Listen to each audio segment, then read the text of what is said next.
Hi guys, can everybody hear me? Okay, awesome. So yeah, thank you, Jade. I'm Fiona from the Plastic Solution. Um, and I'm just gonna touch on a little bit more on what Raf shared earlier ago. But maybe next slide. So the current situation is that we are losing the planet to plastic for profit. As Jade had mentioned a while ago, even microplastics are now in our feces. So we really can't escape it. It's in our bodies now. Um, and so, how does this later on affect the human body at a, I guess, you can say, a biological microscopic level? Because plastic is derived from fossil fuels and it's a chemical component. And we are organic beings that are affected by these kinds of chemicals. So if something persists in our system for a very long time, who knows what kinds of effects will manifest in the future, whether that's increased rates of cancer, whether that's more deformities in children and babies. The list goes on for the future potentials of catastrophic human, what's it called, evolution because of plastics in our society. Next. So the global plastic crisis is that 8.3 billion tons of plastic have been made and still exist. So again, plastic does not degrade naturally. There are ways to degrade it, but again, there have serious adverse effects on the environment when we try to reduce plastic down to its molecular form. Next. So Philippines, this is, some old data, and year on year, we get even more and more plastic produced because of how many other businesses want to make plastic items or need to, especially now, use plastic to fulfill certain safety protocols, like takeout and delivery being covered in plastic because they're afraid that contact will mean that the virus is on various things, which kind of defeats the purpose because it doesn't matter how many layers you put on something. At the end of the day, it originated from somewhere. So anyway, right now we're producing 12,000 metric tons of trash daily. 12,000 metric tons of trash daily. I'm not so sure if everyone can visualize that kind of amount, but it's staggering. It's huge. Like 1 metric ton, I can't even physically imagine it. So 12,000 is something else entirely. And the problem here is when we throw things away, like I said, plastic doesn't degrade. So we are trading productive land for landfills just to store all of this waste. You can see it in the classic case of Smoky Mountain, Pier 18 along Tondo. And then we also had Payatas in the north, and it's growing the area because more and more waste needs to be disposed of. So again, we're trading really good prime real estate and agricultural lands and beach lands just to throw away trash. Next.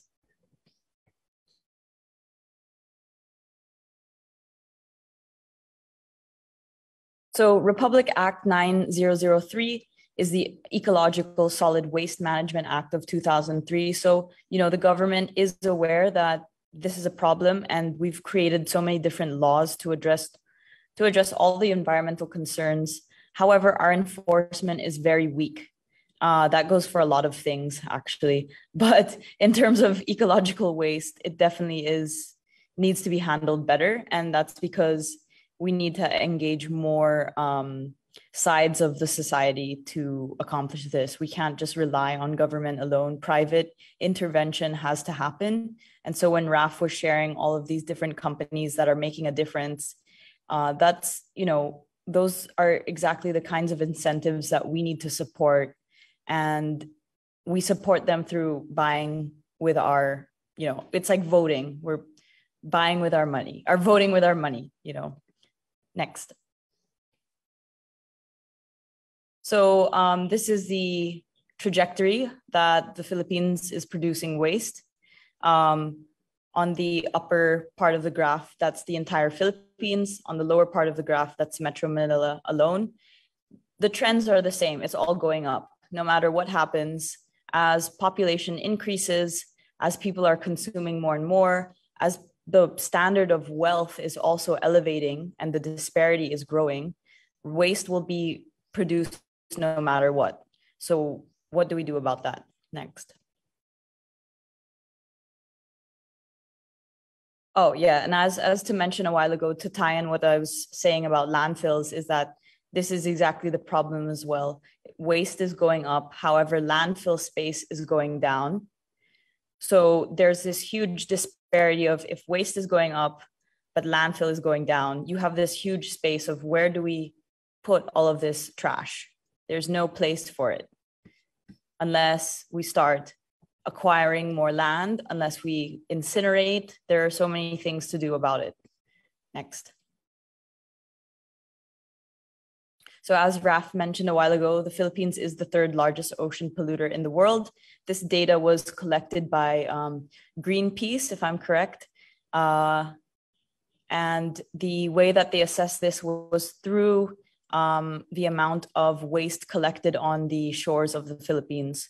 So they also do brand references to see where brands come from. Like Jade said a while ago, you know, there was a foreign language on a piece of trash found in Zambales. And this happens because we are connected by the ocean. That's why international coastal cleanup, you know, the water is, the oceans, the waters, the seas are the bloodline, lifeline of the environment of the world. And everything is connected through that. So when someone pollutes in one place, it's not isolated to that country. It will spread and it will affect even more vulnerable nations like the Polynesian Islands, for example. You know, on top of global warming and rising tides, they're also being met and attacked by trash from other more developed countries.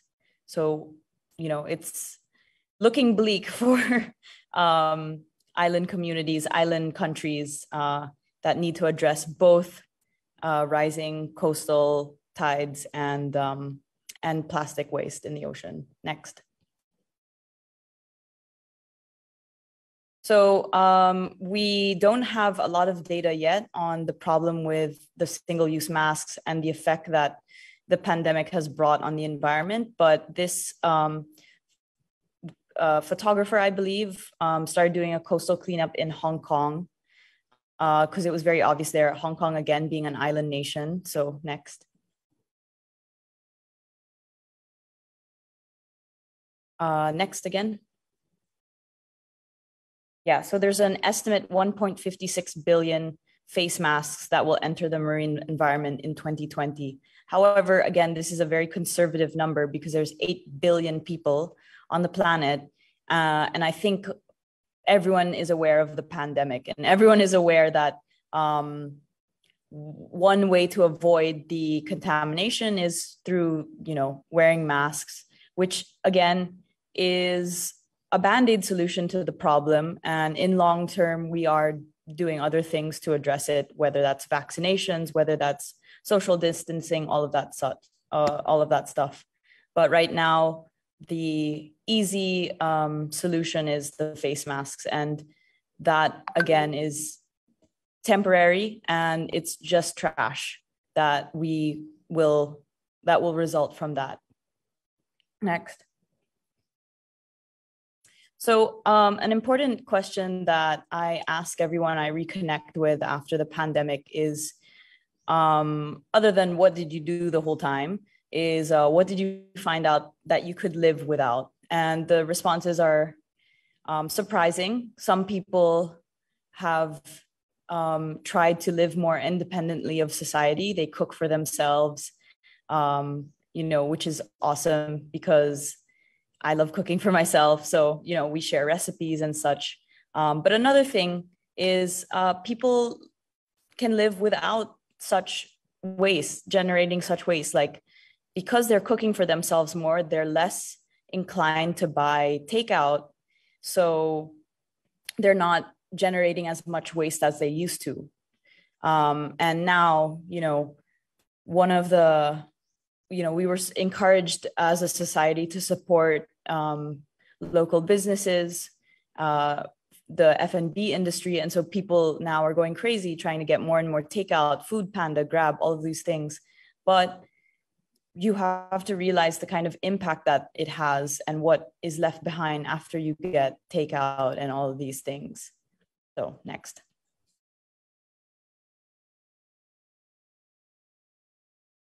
So who are we? The plastic solution.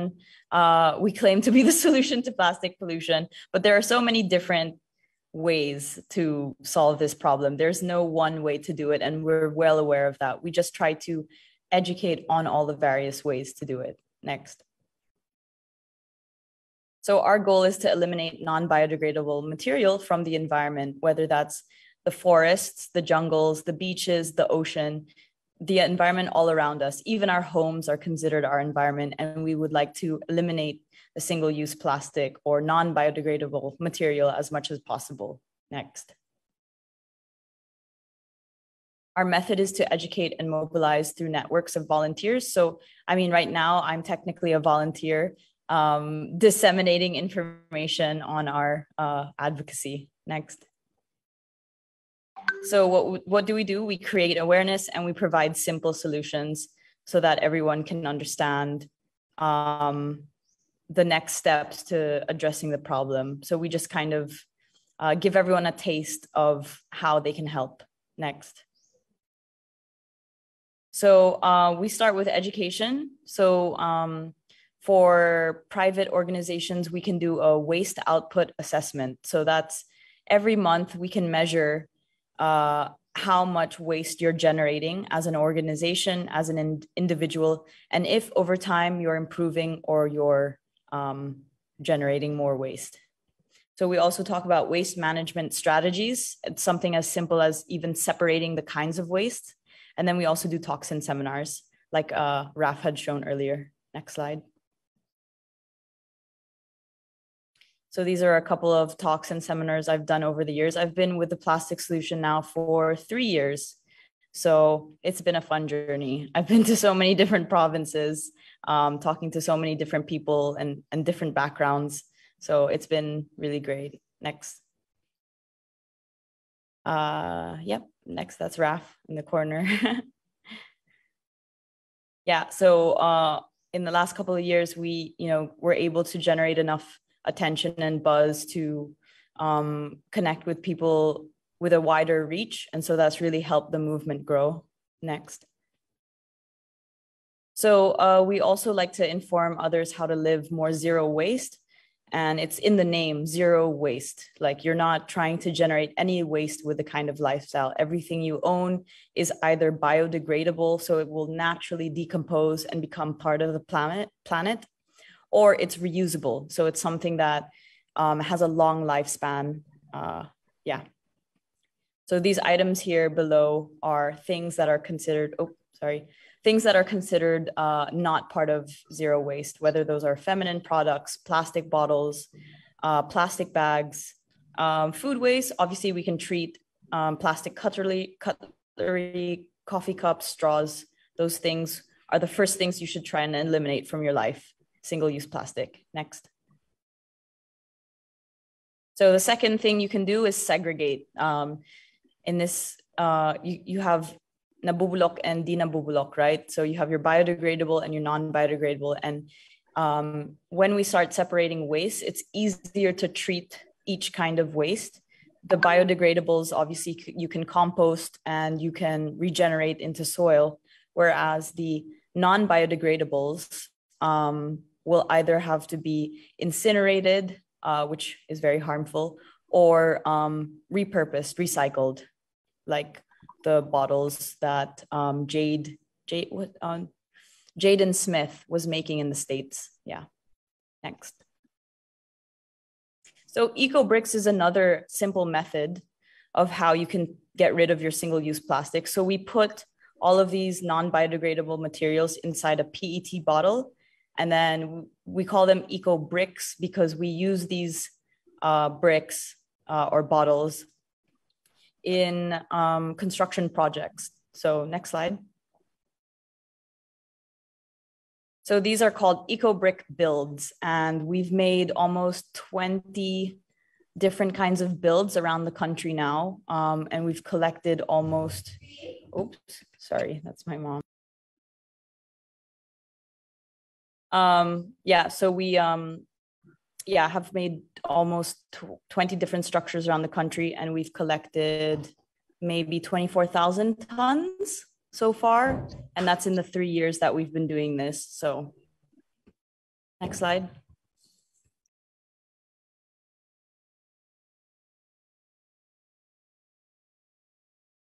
So this is our Ecobrick build in San Felipe, Zambales, the Circle Hostel.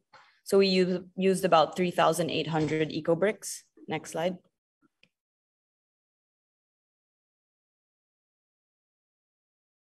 Oh, next. This is part of the perimeter fence. Oh, back a bit, sorry.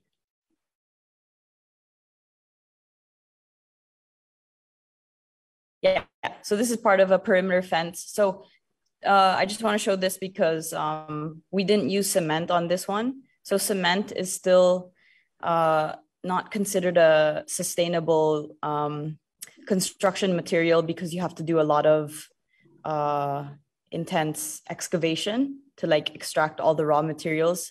So it has adverse effects on the environment through mining and stuff and such. So instead of using cement, you can just use bamboo sticks as support beams. Next slide. Otherwise, if you want something to last a longer time, then cement is obviously recommended. Next slide. So this is in Gawad Kalinga. It's a bike hub. Again, all of these builds are outdoor, low cost, not at all structurally sound. Otherwise, like it is an informal building material and you don't want any liabilities. Next. Yeah, another school. Next.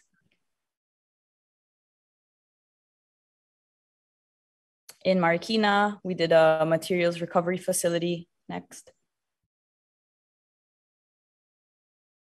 Yep. This is San Felipe. So this is the nursery where we store all the seedlings for our reforestation project. Yeah, out there in San Felipe. Next slide. So we can also use Ecobricks for different types of builds, toilet stalls, bathroom fixtures, all of that stuff. Next. Yeah, we can just breeze through them. I think it's pretty straightforward that we use these in a lot of different things. Next.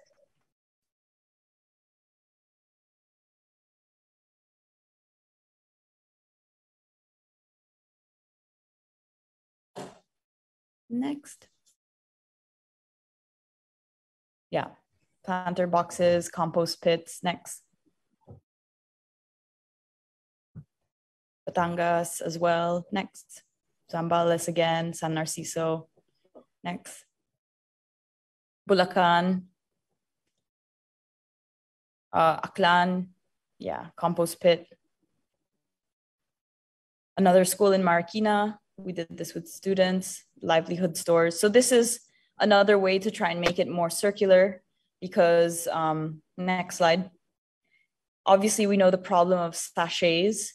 So we thought to turn Ecobricks into sari-sari stores.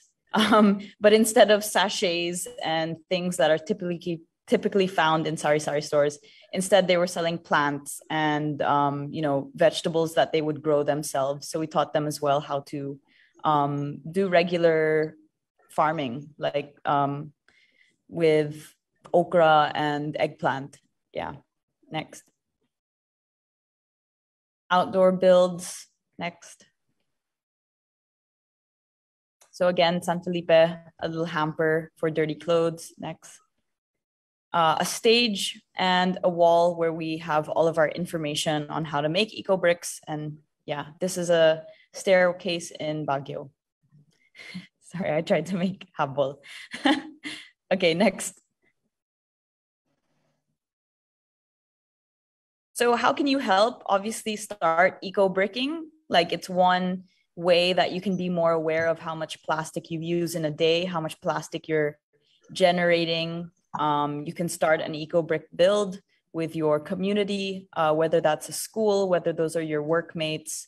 You can collect and store Ecobricks for us because we're constantly trying to get more projects that need Ecobricks around the country. And then you can also transport Ecobricks because logistics is a huge cost on us. So it also helps when volunteers can bring bricks around the country and kind of make a trip out of it, whether it's La Union, Balear, Zambales. Yeah, next. How can you help financially as well? You can fund an Ecobrick campaign. You can donate towards a build when we are building. We need help with materials and stuff, sponsor storage or sponsor transport. Next.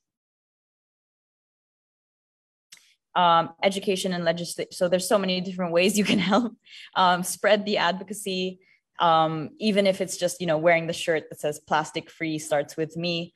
Contact your LGU, contact your school, try to get your family, your friends to stop using plastic. Simple things like don't buy milk tea or bring your own straw when you buy milk tea. All of these little things help in the long run. So these are our partners so far. Next. Our media, you can follow us on Facebook, on Instagram. We have videos on YouTube. We've also been in a couple of articles. Next. Our video features internationally, Al Jazeera, Rappler locally, and BBC World Service internationally as well. I have to check the metrics on this. The last time I checked all of this was 2017, 2018. I think things might have increased since then. Next. So support our communities, the reforestation project with Yang Il, also done with Mad Travel. Next. And for the future, a new relatively young group of people support our reforestation. Yeah. So you can find out all of this information on either Mad Travel's pages or the Circle Hostels pages. So this is another reforestation project that we're doing with Nadine. So next. It's called 88,000 Trees, and it's in partnership with For the Future, Bioten, and Nadine personally, and Mad Travel as well.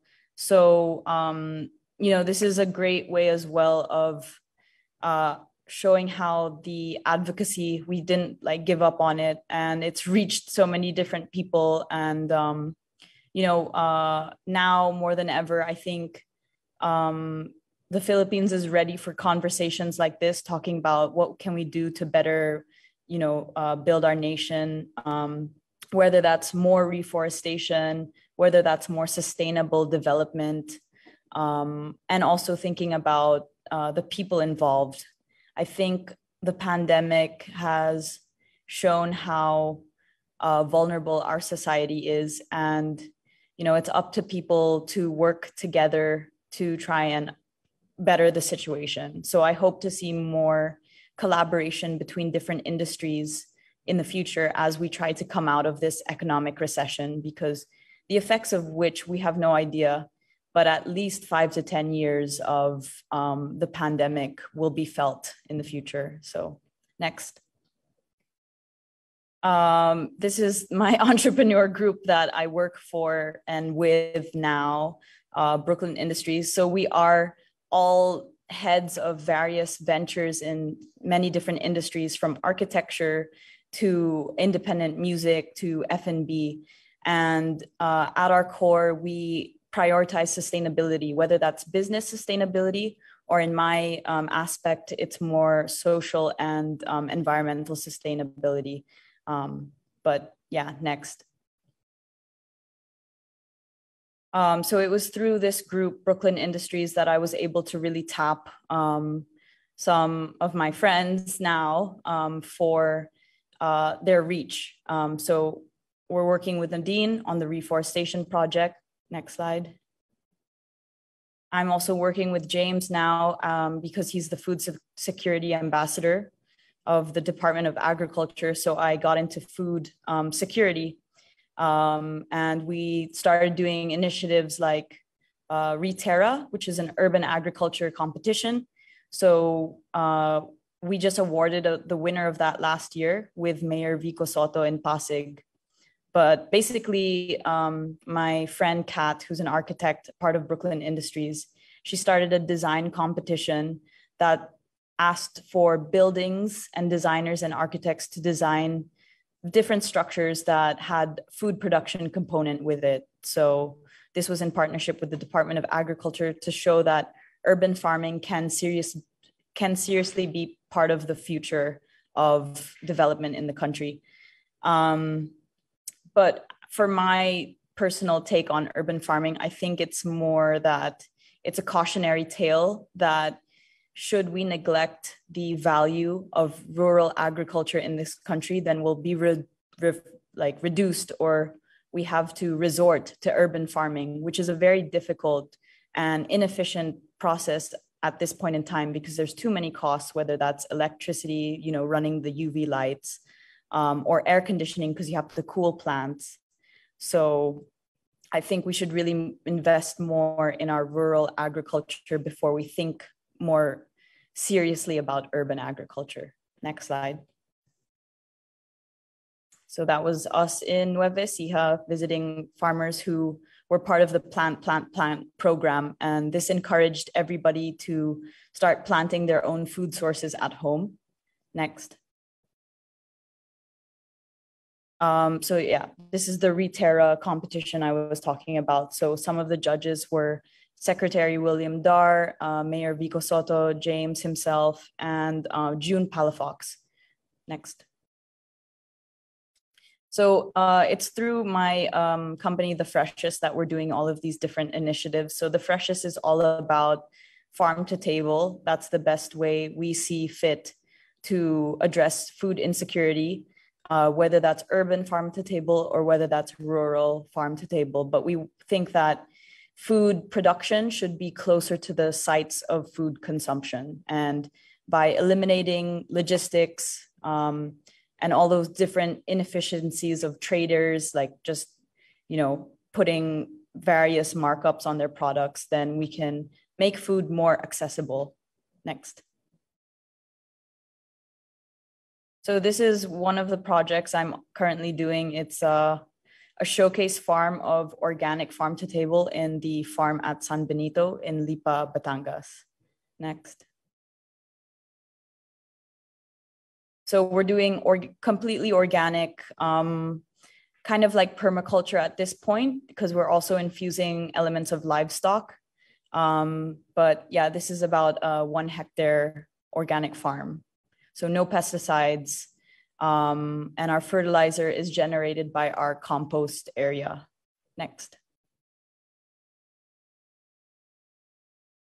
Yeah, so everything is all natural. I made the nursery, the Bahay Kubo there, using old coconut trees on the property as well as bamboo. Next.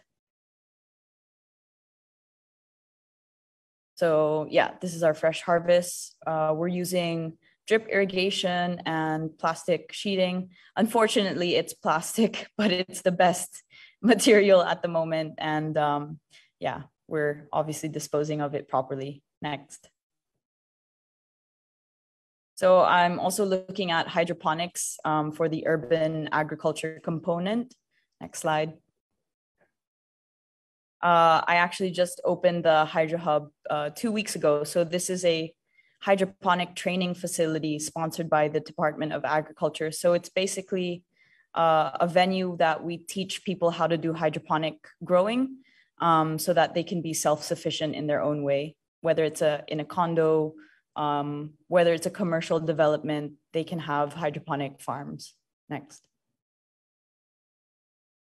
So Sariwa is another one of our companies where we're doing farm procurement for produce. So it's straight from farmers. And then we're on various platforms like Food Panda and Metromart, and I think Grab as well. Next. So we source some of our highland varieties from Baguio and Benguet for Sariwa. We have 2 locations right now for our stores, one in Makati Poblacion and another in Katipunan, Quezon City. So it's a slow process to grow the produce business because it's so much competition. So yeah, next.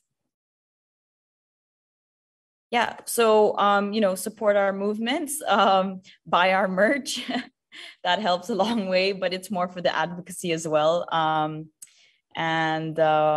Yeah, if there's any questions, I'm still here. So that's my presentation. Thank you, guys.